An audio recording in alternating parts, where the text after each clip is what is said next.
ആക്കിയിട്ടുണ്ട് അതെല്ലാം. അതെ,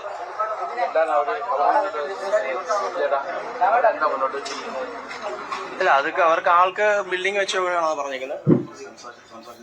സുഹൃത്തുക്കളെ, ശ്രീവത്സം സിൽക്സ് എന്ന് പറയുന്ന സിൽക്സ് സംഗതി എവിടെയാണ്? നമ്മുടെ ആലപ്പുഴയാണ്. ആ ശ്രീവത്സം സിൽക്സിന് മുമ്പിൽ ഈ വെള്ളവും തണുത്ത വെള്ളവും സംഭാരവും സോഡ വെള്ളവും നാരങ്ങ വെള്ളമൊക്കെ കൊടുത്തിരുന്ന ഒരു മനുഷ്യൻ, അയാളുടെ ജീവിതം മുന്നോട്ട് കൊണ്ടുവരുന്നത് ആ ഒരു ബിൽഡിങ്ങും ആ ബിൽഡിങ്ങിലെ ഈ ഇത്തരം വസ്തുക്കൾ വിറ്റിട്ടായിരുന്നു. ശ്രീവത്സം ഗ്രൂപ്പ് എന്ന് പറയുന്ന ഈ ഗ്രൂപ്പ് ഒരു ദിവസം രാത്രി ആ കട അങ്ങോട്ട് പൊളിച്ചു കളഞ്ഞു, ഒരറിയിപ്പും കൊടുക്കാതെ. എന്തിനാണ്?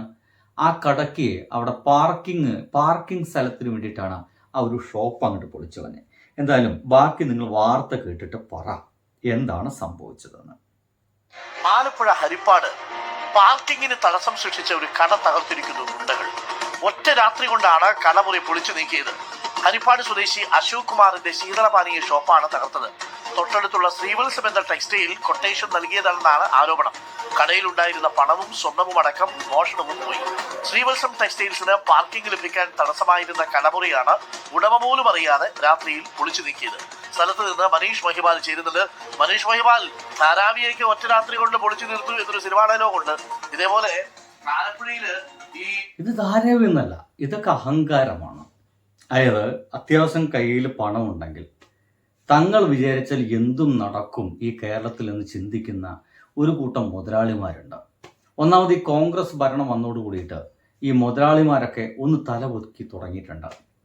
നോക്കൂ, ആ ഒരു കട ഉടമസ്ഥൻ പോലും അറിയാതെ ഒറ്റ രാത്രി കൊണ്ട് പൊളിച്ചു നിൽക്കുകയാണ്. അതിൻ്റെ ആ ഒരു ജോലി ചെയ്തിരുന്ന ആ മനുഷ്യന്റെ കരച്ചിലുണ്ട്.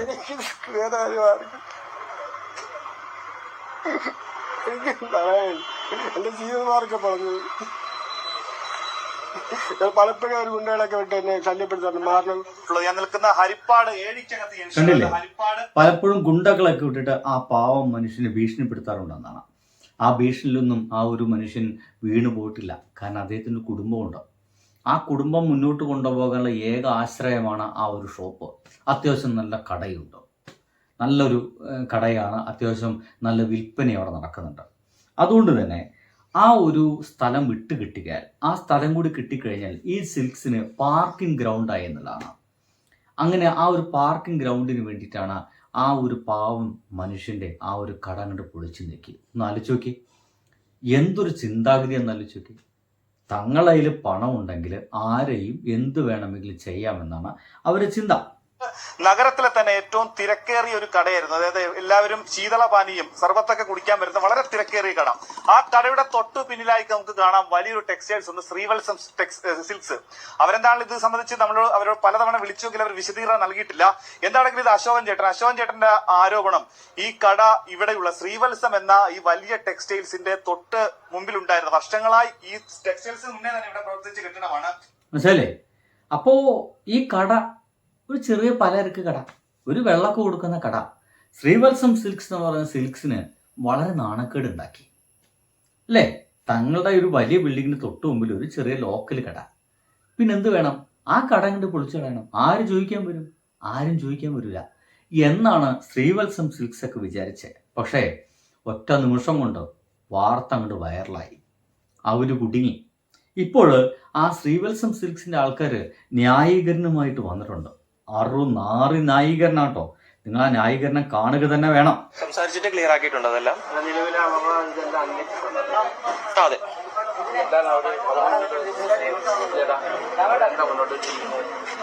അല്ല അതൊക്കെ അവർക്ക് ആൾക്ക് ബിൽഡിംഗ് വെച്ചോളാണോ പറഞ്ഞേക്കുന്നത്. കണ്ടില്ലേ, ആൾക്ക് ബിൽഡിംഗ് വേണമെന്ന് പറയുന്നത്. ബിൽഡിംഗ് വേണോടോ? ഇയാൾ എന്ത് വർത്താനം പറയുന്നത്? അയാളുടെ ബിൽഡിംഗ് നിങ്ങളല്ലേ പൊളിച്ചു കളഞ്ഞേ?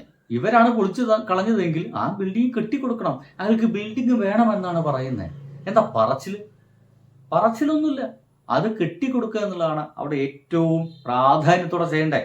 ഇനി ഇയാളെ ന്യായീകരണം കേട്ടോ, ഒരു മനുഷ്യത്വപരം എന്നുള്ള വാക്കൊക്കെ പറഞ്ഞിട്ടുള്ള ഒരു വൃത്തികെട്ട ന്യായീകരണം ഇയാളെ വരുന്നുണ്ട്. കേക്ക് അതിനകത്ത് അവര് പറഞ്ഞ ഡിമാൻഡ്സും നമ്മുടെ മനുഷ്യത്വപരമായുള്ള കാര്യങ്ങളും എല്ലാം ചെയ്തിട്ട് അവർക്ക് എന്തുണ്ട്, നമ്മുടെ മനുഷ്യത്വപരമായ കാര്യങ്ങളൊക്കെ ചെയ്തിട്ട് ഒരല്പം മനുഷ്യത്വപരമായിട്ടുള്ള കാര്യം നിങ്ങൾക്കൊക്കെ ഉണ്ടായിരുന്നെങ്കിൽ, ഈ മുതലാളിമാർക്ക് ഉണ്ടായിരുന്നെങ്കിൽ ആ കട പൊളിക്കൂ. ഇയാൾ പറഞ്ഞ വാക്കാണ്, അയാൾക്ക് കട വെച്ചു കൊടുക്കാം, ഞങ്ങൾ മനുഷ്യത്വപരമായ കാര്യങ്ങളൊക്കെ ചെയ്തുകൊണ്ട് അയാൾക്ക് വേണ്ടതൊക്കെ ചെയ്ത് കളയാം. എന്തിനാണ് ഈ വാക്കൊക്കെ ഉപയോഗിക്കുന്നത്? ഇനി മാധ്യമപ്രവർത്തകർ ചോദിക്കുന്നുണ്ട് കേട്ടോ, ആൾക്ക് വേണ്ട കാര്യങ്ങൾ ചെയ്തു കൊടുക്കും.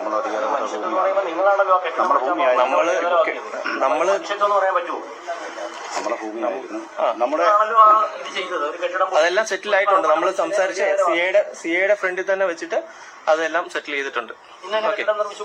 പിന്നെ ഒരു ദിവസം കൊണ്ട് എങ്ങനെ കെട്ടിടം നിർമ്മിക്കാൻ പറ്റും? അല്ല, അത് ടെമ്പററി. അല്ലേ, ഒരു ദിവസം കൊണ്ട് അതിനെ കെട്ടിടം നിർമ്മിക്കാൻ പറ്റൂല. ശരിയാണ്, ഒറ്റ ദിവസം കൊണ്ടൊന്നും കെട്ടിടം നിർമ്മിക്കാൻ സാധിക്കില്ല. പക്ഷേ കാലങ്ങളായിട്ട് ആ മനുഷ്യൻ ജോലി ചെയ്തിരുന്ന കെട്ടിടം ഇവന്മാർക്ക് ഒറ്റ ദിവസം കൊണ്ട് പൊളിച്ചു കളയാൻ സാധിച്ചു. എത്രയോ സിമ്പിളായിട്ട്. ഇന്ന് ആ വേസ്റ്റ് മാറ്റിയതിനു ശേഷം ചെയ്തു കൊടുക്കുന്നതായിരിക്കും. ശരിയായ നടപടിയായിരുന്നു തോന്നുന്നുണ്ടോ? പാവപ്പെട്ടവന്റെ ഒരു ദിവസത്തെ ജീവിതം നശിപ്പിക്കുന്ന ശരിയായ നടപടിയായിരുന്നു എനിക്ക് തോന്നുന്നുണ്ടോ? മനഃപൂർവ്വം ചെയ്യുന്നതല്ല ഇത്. ആരും മനഃപൂർവ്വം ചെയ്ത് ആരെയും നശിപ്പിക്കാൻ ശ്രമിക്കാറില്ല. Okay, thanks. ആണില്ലേ, മനഃപൂർവ്വം ചെയ്തല്ല. ഇന്നലെ രണ്ടെണ്ണം അടിച്ചെടുക്കുന്ന സമയത്ത് പെട്ടെന്ന് തോന്നിപ്പോയതിന്റെ ഭാഗമായിട്ട് ചെയ്തു പോയതാ. ഏത് ഇല്ലേ, എന്തൊരു ഊള ന്യായീകരനാണ്. ഒരാളുടെ അന്നാണ്ട് മുടക്കിയിട്ട് ആ ചെങ്ങായിൻ്റെ നിൽപ്പ് കണ്ടില്ല, അവൻ്റെ ഡയലോഗ് കണ്ടോ. എന്തായാലും പേരൊക്കെ അതിഗംഭീരം കേട്ടോ. ശ്രീവത്സം എന്നൊക്കെയാണ് അതിൻ്റെ ഏറ്റവും വലിയ ഗംഭീരം. ദൈവത്തിൻ്റെ ഒരു പേരൊക്കെ തന്നെയാണ്. ആ നാട്ടിലത്തെ ആൾക്കാർക്ക് അല്പമെങ്കിലും എന്താ പറയുക മനുഷ്യത്വം ഉണ്ടെങ്കിൽ, ആ നാട്ടിലത്തെ ആൾക്കാർക്ക് കേട്ടോ അല്പമെങ്കിലും മനുഷ്യത്വം ഉണ്ടെങ്കിൽ ആ ഒരു കടയില്ലേ, ആ കടയുടെ പരിസരത്ത് പോകരുത്. പരിസരത്ത് പോകണം. ഈ മനുഷ്യൻ്റെ കട അവിടെ ഉണ്ടാക്കി കൊടുത്തു കഴിഞ്ഞാൽ അവിടെ ഉദ്ഘാടനത്തിന് പോകണം. അയാൾക്ക് നല്ല കച്ചവടം കൊടുക്കണം. ആ ഒരു ചെറിയ ആ ഒരു കടയുണ്ടായിരുന്ന ആ പാവൻ ചേട്ടന് നല്ല കച്ചവടം കൊടുക്കണം. ഒപ്പം തന്നെ തൊട്ടപ്പുറത്തുള്ള ശ്രീവത്സം സിൽക്സ് എന്ന് പറയുന്ന കടയില്ലേ, അത് അവിടുത്തെ നാട്ടുകാർ വിചാരിച്ചു കഴിഞ്ഞാൽ തീരുമാനമാക്കാൻ കഴിയും. അവിടെയാണ് അവിടുത്തെ നാട്ടുകാർക്ക് മനുഷ്യത്വം ഉണ്ടോ ഇല്ലയോ എന്ന് തീരുമാനിക്കപ്പെടുന്ന വസ്തുത വരുന്നത്. മനുഷ്യത്വം ഉണ്ടെങ്കിൽ പിന്നെ ഞാൻ കടയ്ക്ക് കയറരുത്, ഞാൻ അച്ഛൻ കയറൂല, അവഗണിക്കണം. കാരണം ഇമ്മാതിരി വർഗങ്ങളൊന്നും അതേ കാലം ഇവിടെ വളർന്നു വരരുത്. കാരണം ഇവിടുത്തെ സാധാരണപ്പെട്ടൊരു പാവം മനുഷ്യൻ്റെ ജീവിതം ഇല്ലാതാക്കിയിട്ട് ഗുണവധികാര വർത്തമാനാണ് പറഞ്ഞുകൊണ്ടിരിക്കുന്നത്, മനസ്സിലാക്കണം. അല്ലേ, എന്തൊരു ദുരിത മനുഷ്യരാണ് ഇവരൊക്കെ ആലോചിച്ച് നോക്കി. ബൈ.